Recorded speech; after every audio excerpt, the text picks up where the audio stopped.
नमस्कार दोस्तों, आप सभी का बहुत बहुत स्वागत है आज के इस वीडियो में। आज के इस वीडियो में हम लोग पढ़ने वाले हैं इलेक्ट्रिक डायपोल की वजह से इलेक्ट्रिक फील्ड के कौन कौन से कॉन्सेप्ट बनेंगे, कितने डेरिवेशन हमें स्टडी करने हैं और किस किस तरीके से एक इलेक्ट्रिक डायपोल की वजह से इलेक्ट्रिक फील्ड किस किस तरीके से कन्वर्ट होती है, किस किस तरीके से हम उसे मेजर करेंगे और जितना भी जो इसका कंक्लूजन होगा उसके बेस पर क्या क्या क्लाइमेक्स निकलेंगे, वो सारे इस वीडियो में हम डिस्कस करने वाले हैं।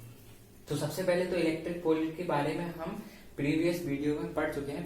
इलेक्ट्रिक पोल नॉर्मली होता है जब कोई भी दो अपोजिट चार्ज बहुत ही कम लेंथ पर, एक निग्लिजिबल बहुत छोटी सी लेंथ हो, सेंटीमीटर्स में हो सकती है, अगर चार्ज बड़े हैं तो मीटर में भी हो सकती है, और एक पॉजिटिव हो एक नेगेटिव हो, तो इस तरीके से वो इलेक्ट्रिक डायपोल बनाते हैं।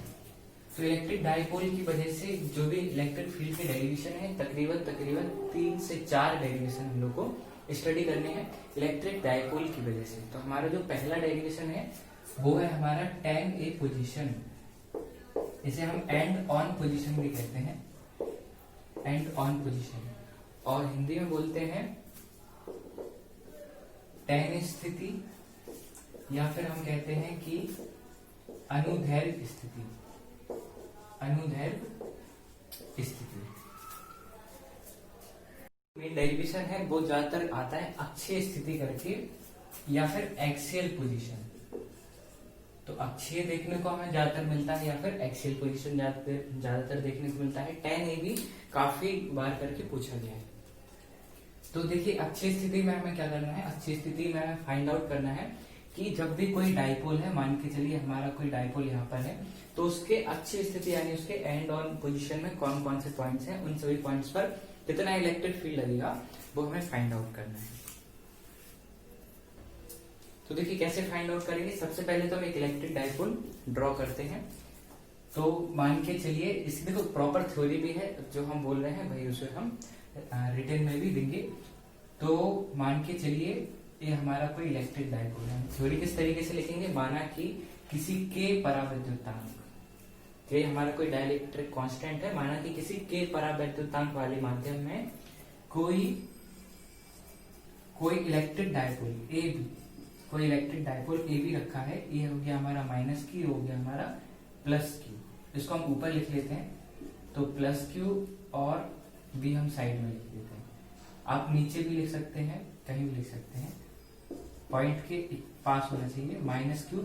एक बात हमें ध्यान रखनी है कि जब भी हम हमारा इलेक्ट्रिक डायपोल ड्रॉ करेंगे, माइनस वाला पहले रखेंगे, प्लस वाला बाद में रखेंगे। तो थ्योरी हमारी हुई, माना कि किसी के परावैद्युतांक वाले माध्यम में कोई इलेक्ट्रिक डायपोल, कोई वैद्युत द्विध्रुव जिसका मध्य बिंदु या केंद्र, आप या तो केंद्र लिख सकते हैं, मध्य बिंदु, दोनों सही है, जिसका केंद्र O है, रखा हुआ है या स्थित है, इस के मध्य बिंदु O से हमें R दूरी पर, मान के चलिए इससे हमें R दूरी पर एक बिंदु, एक जो हमारा अलग से पॉइंट है P, इसको हमने पढ़ लिया है कैपिटल P, ये हमारा कैपिटल P है।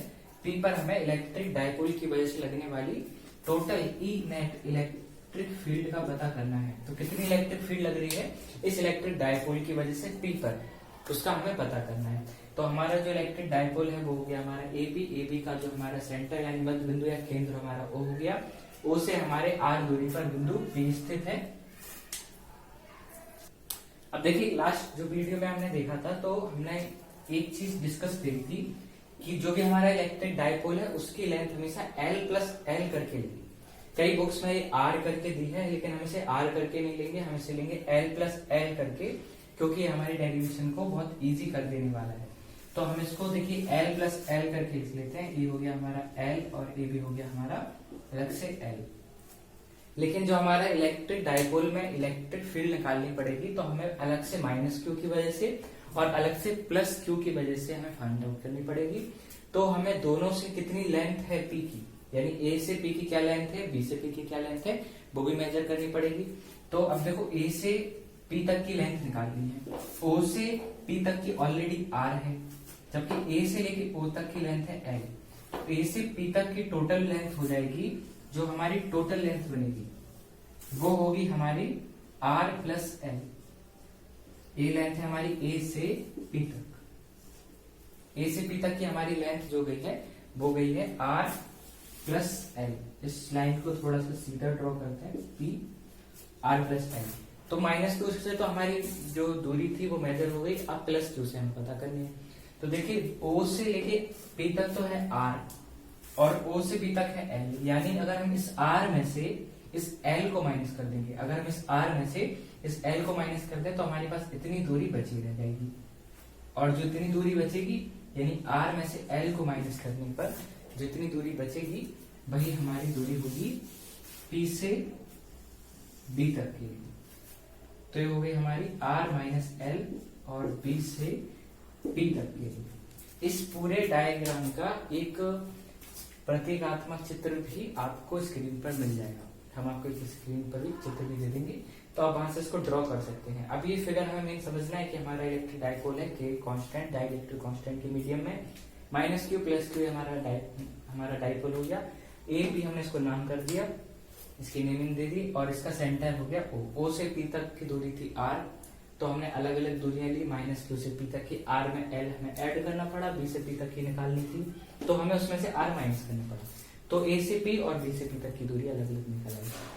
अब इसको आगे बढ़ाते हैं।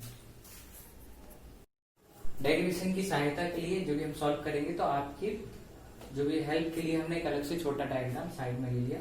आप उस साइड स्क्रीन पर भी एक डायग्राम देख सकते हैं। तो जैसे जैसे हम बोलेंगे आपको वैसे वैसे वर्ड टू वर्ड समझना है। अगर हम कहेंगे पॉइंट ए तो आपको पॉइंट ए को देखना है, हम कहेंगे ए से पी तो आपको इससे पी तक आपको कॉन्सेंट्रेट करना है। अब देखिए सबसे पहले तो हमें पी पर निकालना है इलेक्ट्रिक फील्ड पूरे डायपोल की वजह से। पूरे डायपोल में दो चार्ज हैं, +q -q। अब तो एक चार्ज लग जाएगा +q की वजह से और एक फील्ड लगेगी +q की वजह से और एक फील्ड होगी -q की वजह से। +q की वजह से हम मान लेते हैं E1 और -q की वजह से मान लेते हैं हम E2। वेक्टर क्वांटिटी है तो वेक्टर लगा देंगे। अब इसके बाद हमें ध्यान क्या देना है, किसका वेक्टर फील्ड जो भी हमारा इंटेंसिटी होगी वो किसकी वजह से ज्यादा है, -q की वजह से या +q की वजह से। तो जाहिर सी बात है जो पास में होगा उसकी इंटेंसिटी ज्यादा लगेगी और जो ज्यादा दूर होगा उसकी इंटेंसिटी कम लगेगी। तो +q पास में है तो E1 बड़ा होगा, तो E1 हो जाएगा बड़ा और E2 हो जाएगा छोटा। अब हम दोनों के फॉर्मूले देख लेते हैं। तो E1 का फॉर्मूला क्या बनता है, E1 का फॉर्मूला बनता है 1/4πε0 K, क्योंकि K कांस्टेंट डाइलेक्ट्रिक कांस्टेंट है मीडियम में।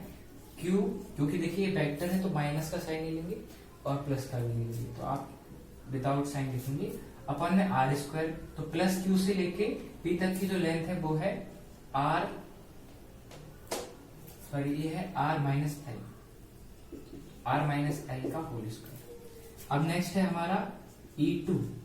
तो E2 है -q की वजह से, due to -q the intensity will be 1/4πε0 K Q/R + L का होल स्क्वायर। ये हमारा E1 आ गया, ये हमारा E2 आ गया। अब हमें फाइंड आउट करना है इंटेंसिटी। तो देखिए सबसे बड़ी बात क्या है कि हमें पता करना है कि हम इसको जोड़ेंगे कि घटाएंगे तो किस में से किसको घटाएंगे। तो हमें देखो सबसे पहले तो डायरेक्शन देखनी है। हम इलेक्ट्रिक डायपोल में पढ़ चुके हैं कि जब अकेले इलेक्ट्रिक डायपोल हो तो डायरेक्शन होती है -q से +q की तरफ, -q से +q की तरफ। लेकिन यहाँ पर क्योंकि हमें इलेक्ट्रिक डायपोल और एक पॉइंट है जो भी हमारा प्रेक्षण बिंदु उस पर हमें इलेक्ट्रिक फील्ड पता करनी है। तो हमने पढ़ा था कि जो वैद्युत बल रेखाएं होती हैं, इलेक्ट्रिक फील्ड लाइंस होती हैं, उनकी डायरेक्शन +q से जाती हुई और -q की तरफ आती हुई होती है। तो E1 की तो डायरेक्शन हो गई q से, इसकी नेमिंग हमने की थी A और B। तो E1 की जो डायरेक्शन बनी वो बनी है हमारी B से P की तरफ। लेकिन जो हमारा A और P की डायरेक्शन यानी -q की वजह से जो इंटेंसिटी है तो उसकी हमारी डायरेक्शन बनी P से A की तरफ। तो आप देख सकते हैं डायरेक्शन अपोजिट है, इसलिए हम माइनस करेंगे, सिंपल सी बात है, उसमें माइनस करना पड़ेगा। तो हम इसको आगे बढ़ाते हैं। किस में से किसको माइनस करना है हम जान चुके हैं। जो पास पे रहेगा तो उसकी वजह से इंटेंसिटी ज्यादा लगेगी, यानी E1 की वजह से इंटेंसिटी ज्यादा लगेगी और E2 की वजह से कम। तो हमारा E नेट निकलेगा E1 - E2। अब इनकी वैल्यू पुट कर देंगे, सिंपल सीधा सॉल्व करके चलेंगे। 1/4πε0 K Q और हमें E1 का ध्यान देना है, r माइनस एल का whole square 1/4 pi epsilon not के। और देखिए इसको लिख देते हैं थोड़ा सा, अगर स्क्रीन पर ना दिख रहा हो तो इसको थोड़ा सा छोटा करके लिख देते हैं। 1/4 पाई एप्सिलॉन नॉट के q upon r plus L का होल स्क्वायर। आप वॉइस सुनकर थोड़ा सा इसको नोट कर लीजिएगा, अगर ये कट भी जाए तो अब हमें कॉमन लेना है ई नेट के लिए, Q upon 4 pi epsilon not के, हमारा सिंपली कॉमन आ गया और अंदर बचता है हमारा 1/r माइनस एल का whole square minus 1/r plus L का होल स्क्वायर। अब देखिए रियल गेम जो डेरिवेशन का यहाँ से शुरू होता है।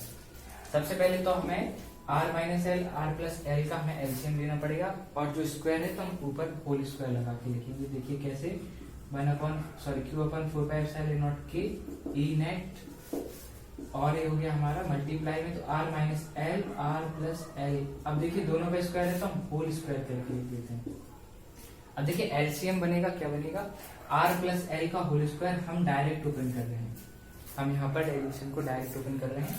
r प्लस एल का होल स्क्वायर तो r square plus L square plus 2r है। यहाँ पर आपको बहुत ध्यान देना, डेरिवेशन में बहुत ज्यादा कॉन्सेंट्रेट करके इसको आगे बढ़ाना है। r माइनस एल का होल स्क्वायर का फॉर्मूला खोलेंगे, r स्क्वायर माइनस का साइन है तो ये हो गया माइनस का, जो अब जो माइनस का होना होगा वो प्लस का हो जाएगा, तो 2rl जो माइनस का होना था वो प्लस का हो जाएगा। r स्क्वायर से r स्क्वायर, एल स्क्वायर से एल स्क्वायर कैंसिल हो गया। नेक्स्ट लाइन देखो क्या बनती है, नेक्स्ट लाइन बनी E net equal to Q upon 4 pi epsilon not K 4rl। और देखिए यहाँ पे a minus B A plus B का होल स्क्वायर, तो a माइनस बी और a प्लस बी का फॉर्मूला होता है a square minus B square, तो r square minus L square का होल स्क्वायर। तो इतना पहले नोट कर। अब देखो इस डेरिवेशन को आगे बढ़ाते हैं। हमारा जो अगला स्टेप होगा वो होगा E net equal Q upon 4 pi epsilon not K. अब देखिए 4rl को किस तरीके से हम कन्वर्ट करेंगे। 4rl को हम लिख सकते हैं 2 into 2l into r, 2 into 2l into r करके हमने लिख दिया इस तरीके से। और नीचे हो गया हमारा r square minus L square का होल स्क्वायर। अब देखिए Q और 2l, Q इंटू 2l क्या होता है P, तो यहां हम यूज कर सकते हैं 1/4 पाई एप्सिलॉन नॉट के 2pr upon r square minus L square का होल स्क्वायर। ये हमारा निकल के आया है फाइनल। एक उस डेरिवेशन, इस जो डेरिवेशन में निकल के आया जो हमारा कह सकते हैं जो भी हमारा फॉर्मूला है, ये है बड़े द्विध्रुव के लिए, ये हमारे बड़े द्विध्रुव के लिए है। जब हमारा द्विध्रुव बहुत बड़ा हो तो ये हमारा बड़े द्विध्रुव के लिए फॉर्मूला है। लेकिन जब द्विध्रुव बहुत छोटा होगा, जब छोटा द्विध्रुव होगा तो क्या होगा, छोटे द्विध्रुव के लिए फॉर स्मॉल डायपोल। अब देखो छोटे द्विध्रुव के लिए क्या होगा कि एल जो लेंथ होगी वो बहुत कम होगी आर के कंपैरिजन में, तो एल बहुत कम है, बहुत ज्यादा, तो हम एल को नेग्लिजिबल ले लेते हैं, एल एक्सटेंड्स टू 0। अब हमारा जो डेरिवेशन बन जाएगा लास्ट में जो हमारा फॉर्मूला होगा 1/4 पाई एप्सिलॉन नॉट के 2pr और r स्क्वायर का होल स्क्वायर हो जाएगा, तो ये हो जाएगा हमारा r की पावर 4। अब देखो एक r से एक r कैंसिल, तो हमारा जो फाइनल निकल गया है, जो हमारा फाइनल निकला है, तो देखो फाइनल क्या हुआ लास्ट में डेरिवेशन, जो हमारा लास्ट डेरिवेशन है फाइनल वो हुआ हमारा E net equal 1/4 pi epsilon not के और 2p अपॉन r की पावर 3। ये हमारा छोटे डायपोल के लिए, छोटे द्विध्रुव के लिए फॉर्मूला डेरिवेशन है। इस पूरे वीडियो को 2 बार 3 बार रिपीट करके जरूर देखो ताकि इजीली समझ में आ सके। अब इस क्वेश्चन को आगे खत्म करते हैं। देखो नोट क्या कहता है, नोट कहता है कि अक्षीय स्थिति में छोटे द्विध्रुव के कारण, अक्षीय स्थिति में छोटे द्विध्रुव के कारण, अक्षीय स्थिति में, ये हमें ध्यान रखना है, अक्षीय स्थिति में छोटे द्विध्रुव के कारण जो विद्युत क्षेत्र की तीव्रता होती है वो व्युत्क्रमानुपाती होती है दूरी के घन की। ये हमारा नोट करके आता है, इसे नोट करके लिख लेना। इस डेरिवेशन को फिर से समझना 2-3 बार। आज से वीडियो इसी के साथ खत्म करते हैं, सिर्फ एक डेरिवेशन के साथ में। अगले वीडियो में हम लोग फिर से एक हमारा डेरिवेशन लगाएंगे। इसी के साथ इस वीडियो को ओवर करते हैं। नमस्कार।